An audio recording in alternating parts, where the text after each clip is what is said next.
G'day everyone, Dikko here with another kick-ass walkthrough. Today we are continuing with part 4 of our multi-part series about modeling for animation. And by looking at the title, you know what we're going to make. We're going to make the hands. Now, a word of warning about making the hands, it's a tricky process. There's a shitload of trial and error, and that includes me. And I will warn you when I'm about to make a mistake because I'll be rectifying it later in the video. And of course, here's what I've made earlier.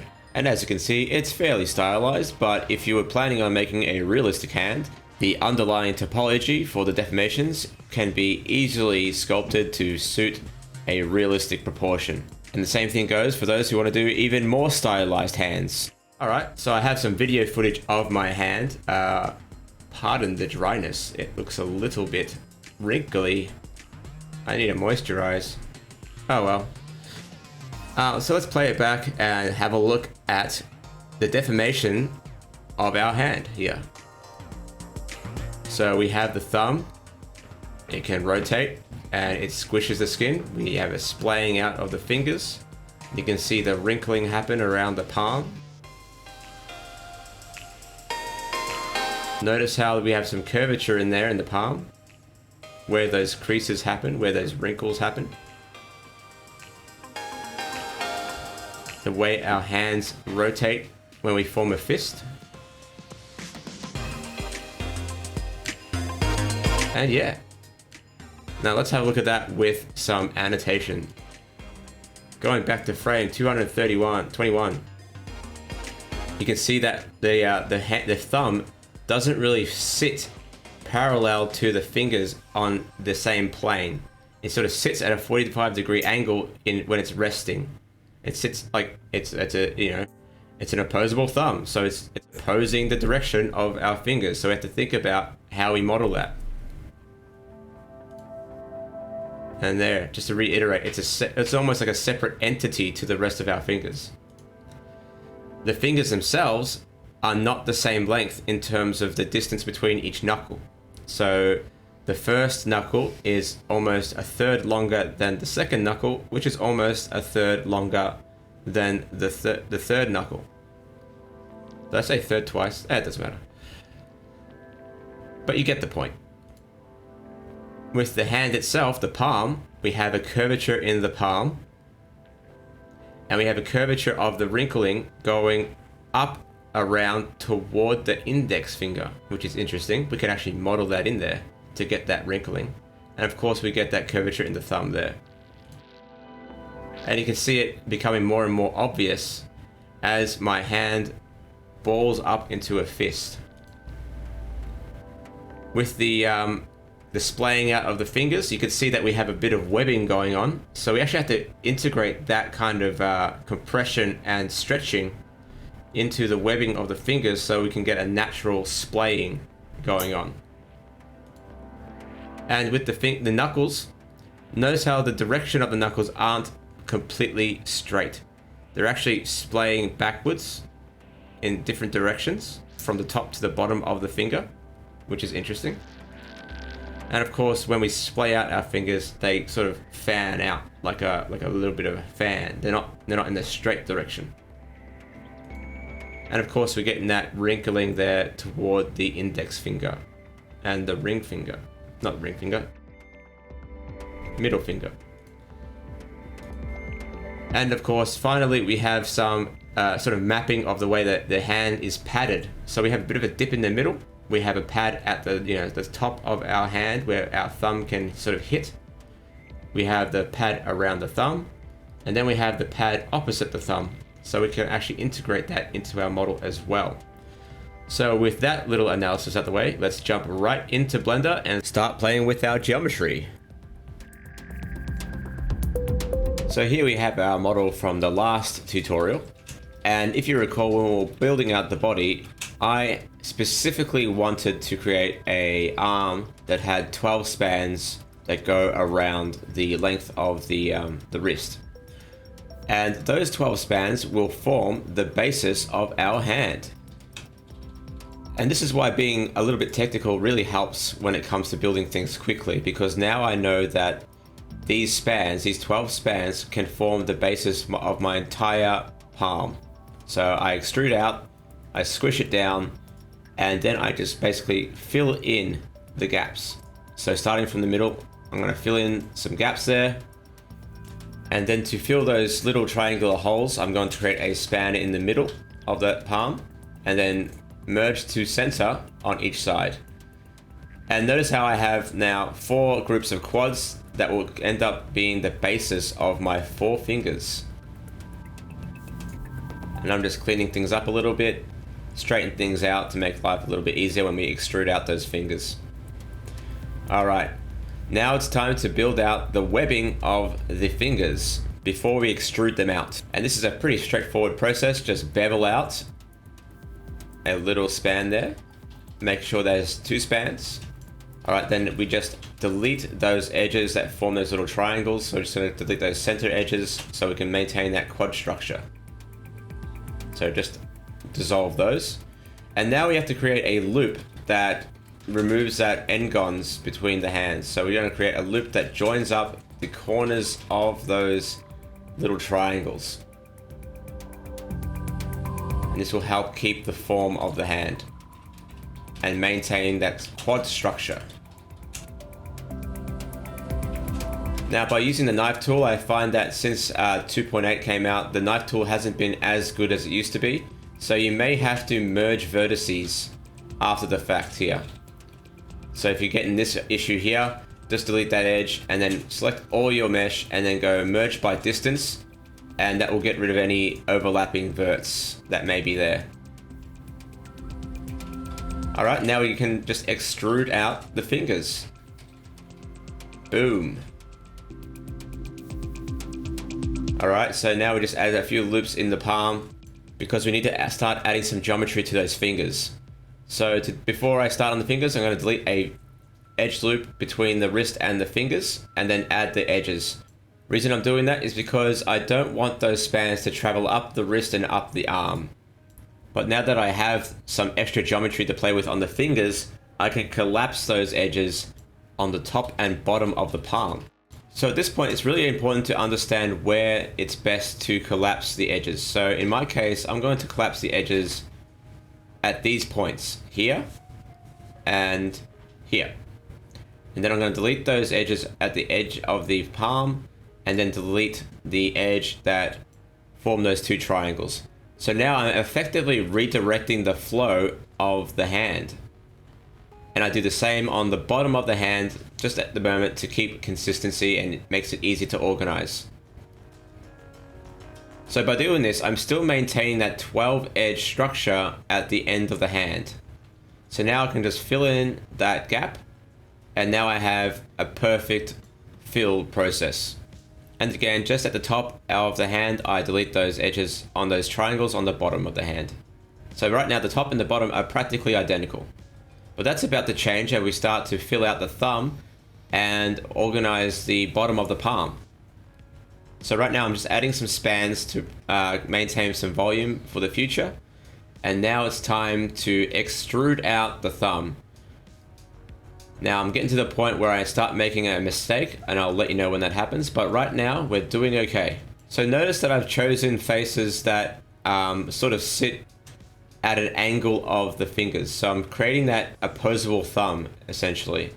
So I'm just going to smooth that out a little bit, and everything's going perfectly well until I get to around this point. So up until here, you're good to go.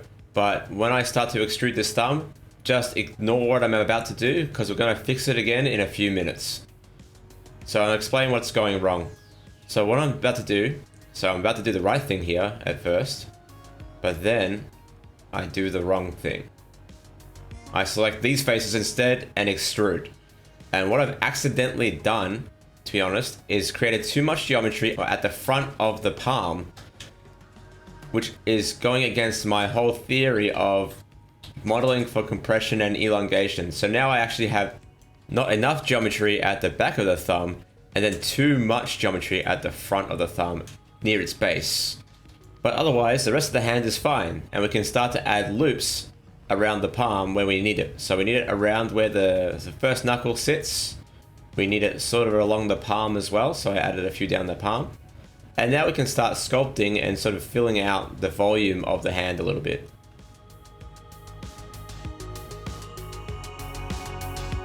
So even with this crappy thumb, you can see that we can start to fill out and sculpt out the form of the hand a little bit better. So overall, it's looking pretty good so far. And soon we'll start to work on those fingers in a little bit more detail.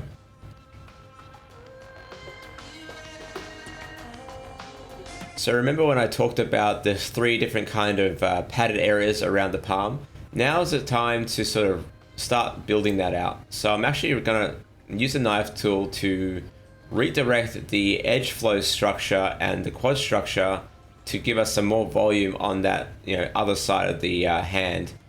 And you can see here the knife tool is causing a little bit of strife for me, but once we fix that up and clean up that edge flow, you'll start to see what I'm about to do. So clean that up, and then I'm going to just to test to see where that redirection is going. And you can see it's starting to do its thing, but I've got some errors, so I'm just going to merge the distance and get rid of those overlapping verts. And if we inspect that edge flow, you'll see that I've effectively created those different sections. So with the palm largely out the way, we can actually start to work on the fingers in more detail. So I'm going to use the loop tools to sort of circularize my quads at the start of the fingers. And they kind of look more finger-like now already. And depending on what kind of style of hand you're going for, you may want to scale up and down certain shapes of those that circular shape. And I'm just roughly sort of getting the length of the fingers out to the right length. And again, I'm going to sort of smooth out the shape at the base of the fingers as well. Sort of circularize that, smooth it out, that sort of thing. Because we've largely got the structure of the hand out the way already. So now it's just a little bit of tweaking involved. I'm not adding any extra geometry at the moment, I'm just playing with what's already there.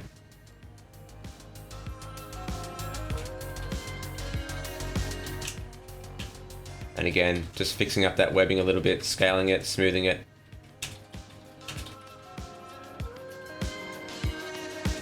So you can see just by scaling down those 2 verts, I kind of get that webbing effect already.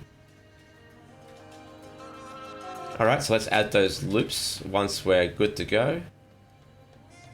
Alright, so obviously every finger has 2 knuckles along the finger, so we add our 2 spans to represent those knuckles.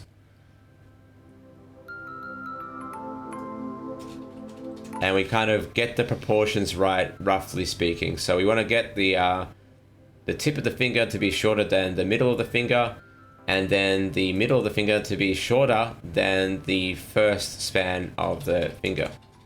I'm just adding some structural loops now.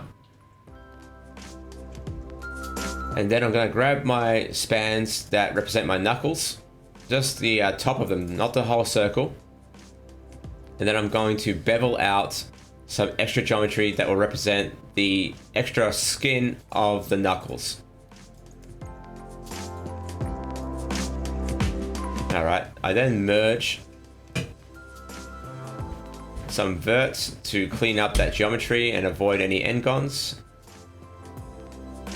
So I'm just merging to last. Do that across all your fingers.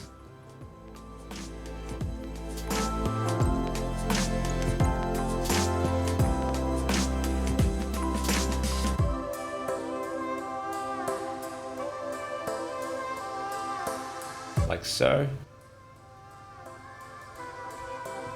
And then once you've done that, delete those spans that join those triangles. So we're going to effectively redirect the edge flow or the face flow around the top of the knuckles.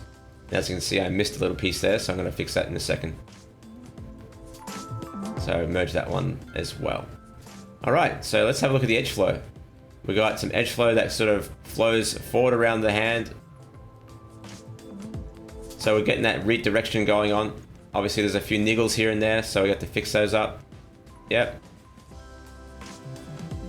But ultimately, this is all you kind of need to get an effective finger going on. And then, as I said, there's a little bit of distance between the top and the bottom of the knuckle that isn't perfectly straight. So I'm just sort of simulating that by redirecting the edge at the bottom of the fingers. This will help the fingers sort of deform a bit better and more realistically when we rig it with testing. And then I'm just adding a few more structural loops around those knuckles, like so.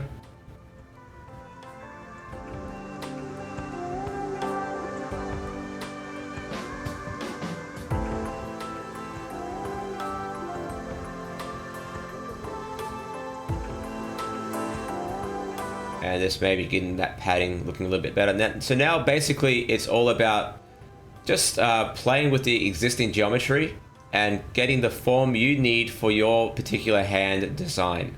So obviously there's, you know, all kinds of different hands you can design. So now it's really about just manipulating what's already there. You don't have to add any more sort of geometry to those fingers for the time being.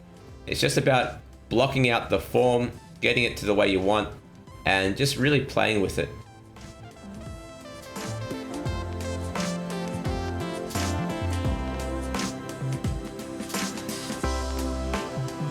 As you can see, I'm kind of giving it a little bit of taper. Realistically though, you know, fingers don't really taper all that much, but for like a feminine hand in a cartoon, I kind of feel like it works.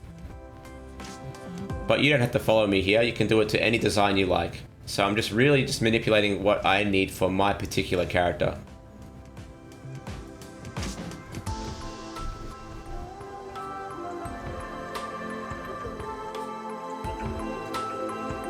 And you can see here, I'm not adding any extra verts, any extra geometry. I'm basically just really working my way through creating the volume that I need with the existing geometry.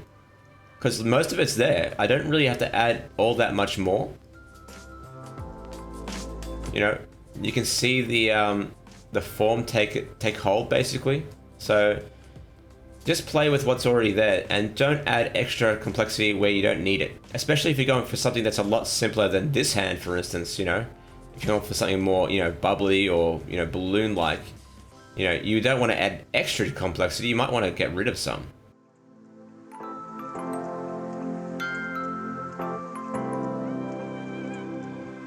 So notice how by elongating the edge flow down the side of the palm that leads up to the pinky, that I'm able to fill out that padded area on that side of the palm. So jumping into edit mode, I'm just going into soft select and I'm going to create that little bit of a bend in the bottom of the palm. So naturally you get like you have a bit of a bend between the fingers inside the palm. We're getting that little dip.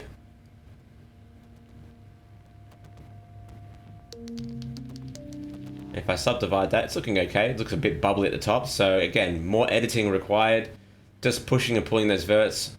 And then I've made the decision to elongate the edge flow down to the base of the wrist rather than at the top. Because this will help me sort of fill out that metacarpal area and get that dip in that I like. So it's the same structure, it's just a bit further down the hand. So I'm not really doing too much differently here. And again, I may have to merge by distance to get rid of any overlapping verts, which is really annoying, but what are you going to do? And then just clean up as needed. And you can see I forgot to delete one edge, but I do that later on. So make sure you delete that one edge that causes that triangle there. And again, just manipulating the geometry, getting that dip in near the start of the knuckles, making that look a little bit more realistic. And again, not playing with adding more geometry, just playing with what's existing.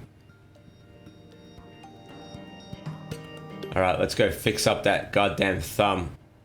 So what I've done, I've kept that loop, and I'm going to refill to the point where I was earlier in the video. So the same grid structure.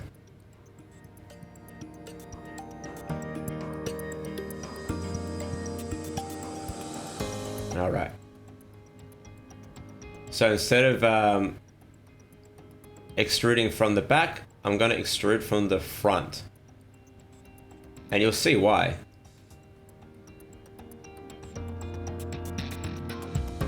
So by extruding from these faces, I'm effectively creating a knuckle at the base of the thumb.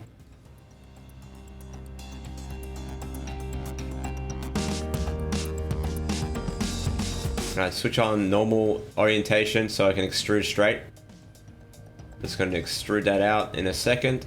Just getting ready to do that. And you can see I'm getting that extra geometry at the back of the thumb rather than at the front. So I'm just going to extrude that, smooth it out, and form my first or the second knuckle of the thumb. So I don't know if you guys realize we have 3 knuckles in the thumb. The first one's just at the base of the wrist. All right, just getting that into place, playing with the proportions. That's looking pretty good to me.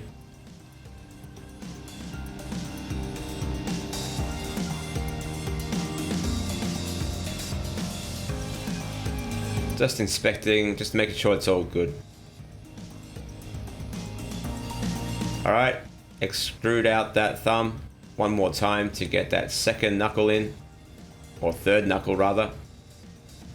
And just sort of make sure that it's sort of in line with the proportions of your hand. So I always fall into the trap of making the palm too big and the thumb too far down the hand. So just look at your own hand, look at some reference, and just see where that thumb sits in relation to the fingers and the palm.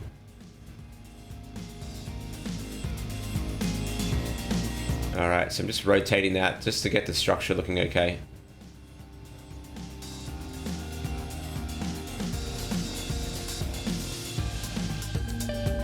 And it's really just about just manipulating the proportions to suit your character design.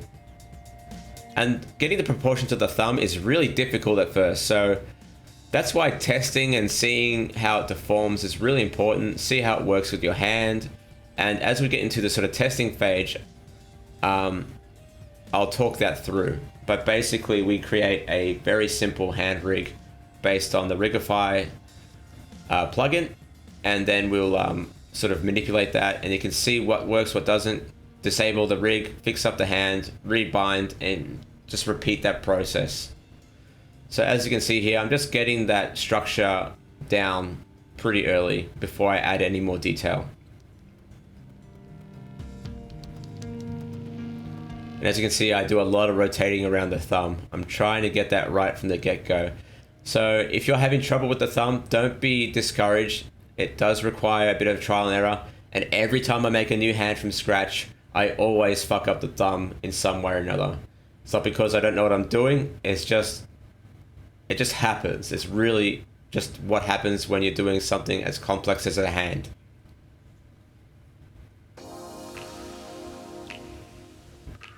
And again, just, you know, fleshing out the structure, getting the form right before I go into more detail.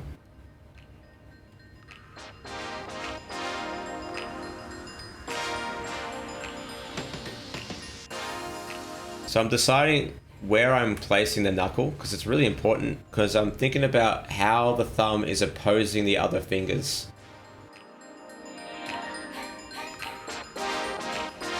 So in my case, I'm going to keep it in line with that first knuckle you see at the base of the wrist, that change in direction. So here I go, I'm going to add a bevel just like the other fingers on both the knuckles of the thumb, and I do the same process as I did before. So merging those verts to last, doing the same on every knuckle part,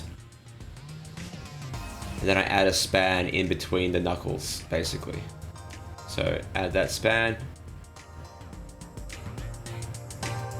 and that's basically it.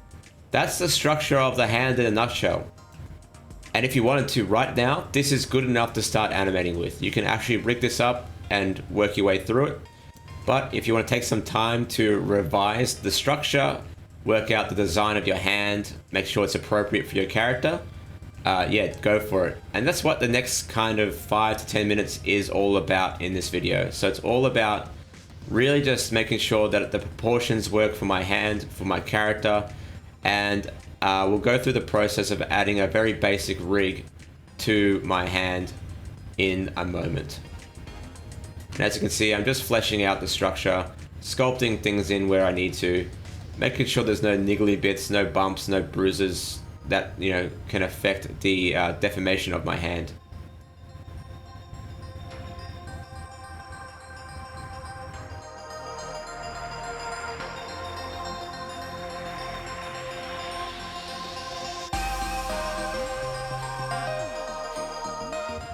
And you can see here, in my opinion, the thumb looks a little bit broken. So I'm just sort of like making sure it's straight, easy to rig, and easy to deform. So that's all I'm doing. I'm not adding any extra geometry at this point. It's all about just manipulating what's already there, just like before.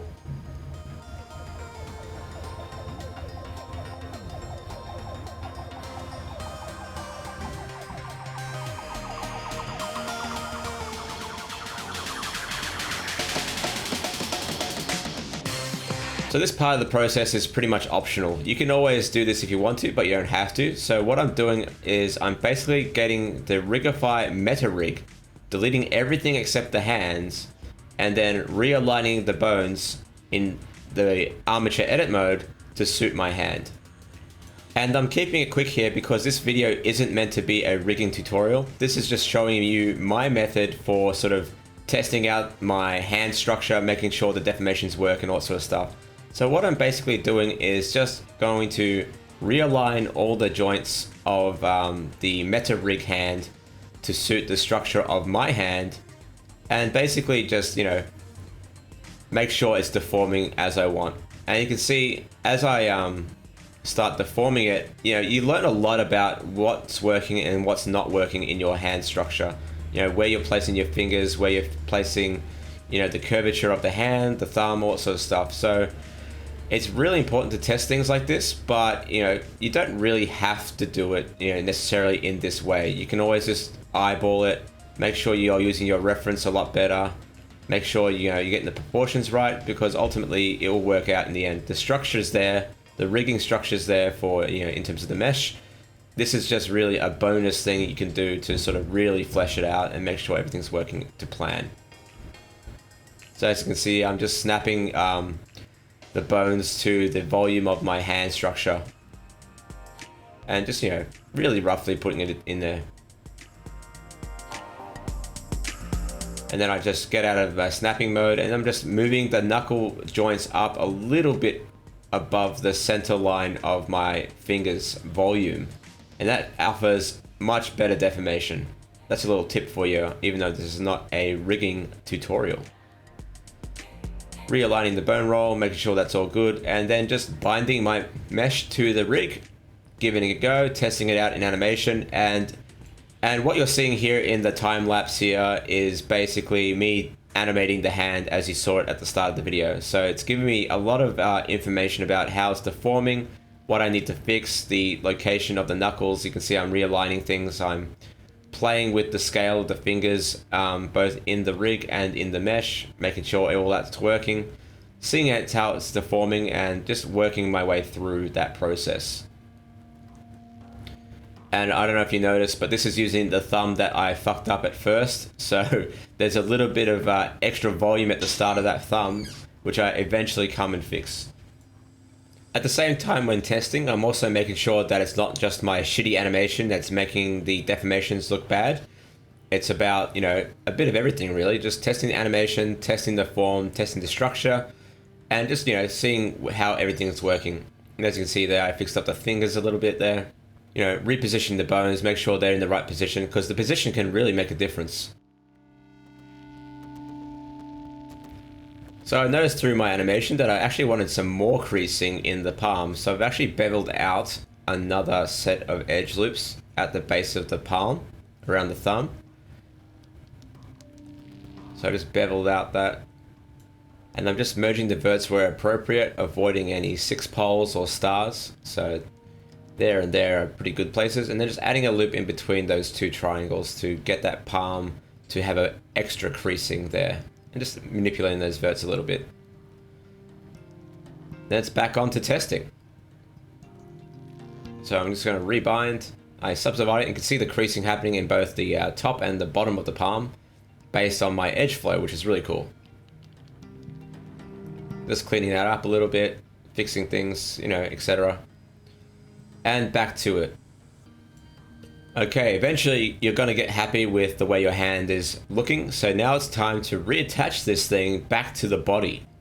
And if you did things correctly, it should be a pretty simple affair. So I've just brought back the geo from my my mesh.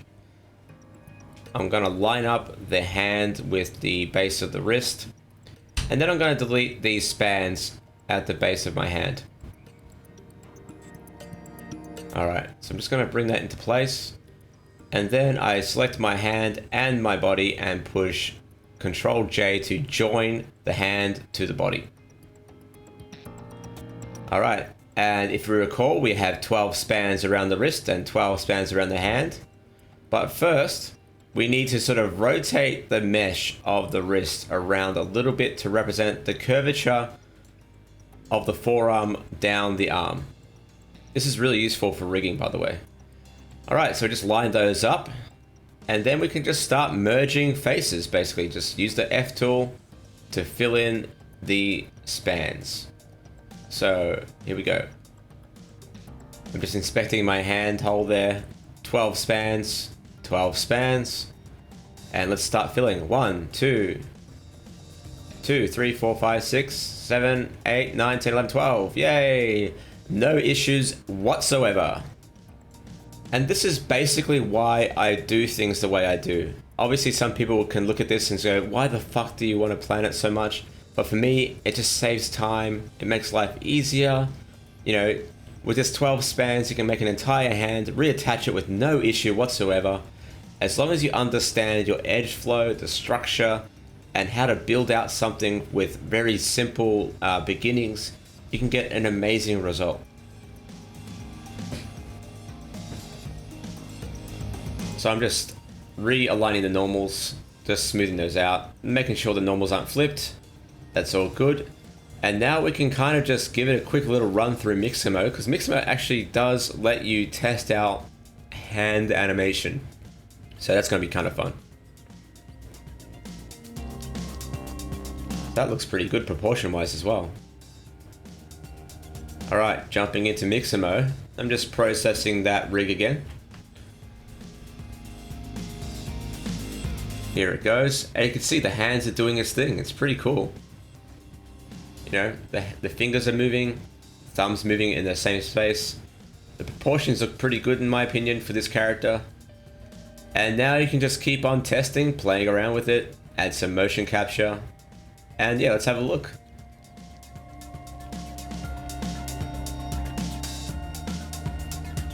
So let's try and find some animation which involves some decent hand movement.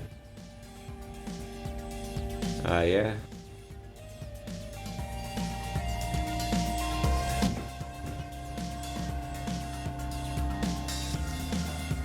I think this one will be alright.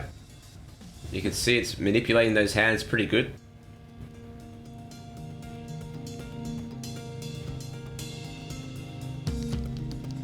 We've made a lot of progress in 3 videos or 4 videos, haven't we?